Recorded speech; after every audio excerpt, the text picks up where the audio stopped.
মা সারদা দেবীর বাণীসমূহ আমাদের সাধারণ জীবনে অত্যন্ত গুরুত্বপূর্ণ, চলার পথে অত্যন্ত গুরুত্বপূর্ণ এবং অমোঘ পাতেয়। তার সহজ সরল অথচ গভীর জীবন দর্শন মানুষকে শান্তি ও সদ্ভাবের পথ দেখায়। নিচে তার কিছু বাণী আমি উল্লেখ করলাম, আপনারা মা সারদার নাম করে এই বাণীগুলো শ্রবণ করুন। যদি শান্তি চাও তবে কারো দোষ দেখো না, দোষ দেখবে সর্বদাই নিজের। জগৎকে নিজের করে নিতে শেখো, কেউ পর নয় বাছা, জগৎ তোমার নিজের। কাজ করা চাই বই কি, কাজ করলে মনের ময়লা কেটে যায়, তবে নিষ্কাম কর্ম করতে হয়।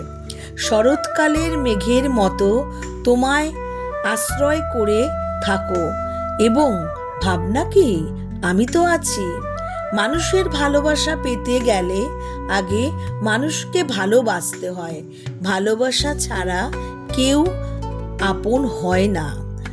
জব করতে করতে যখন তুমি নিজের জগতের মধ্যে ঢুকে পড়বে, তখন তুমি আর জব থামাতে পারবে না, আপনা আপনি ধ্যান তোমার মধ্যে চলে আসবে।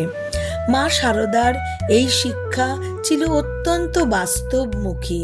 তিনি শিখিয়েছেন যে ভক্তি কেবল মন্দিরে বা ধ্যানে নয়, বরং মানুষের সেবায় এবং নিজের মনকে কলুষমুক্ত রাখার মধ্যেই নিহিত।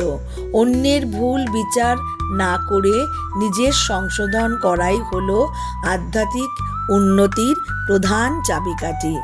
জয় মা সারদার জয়।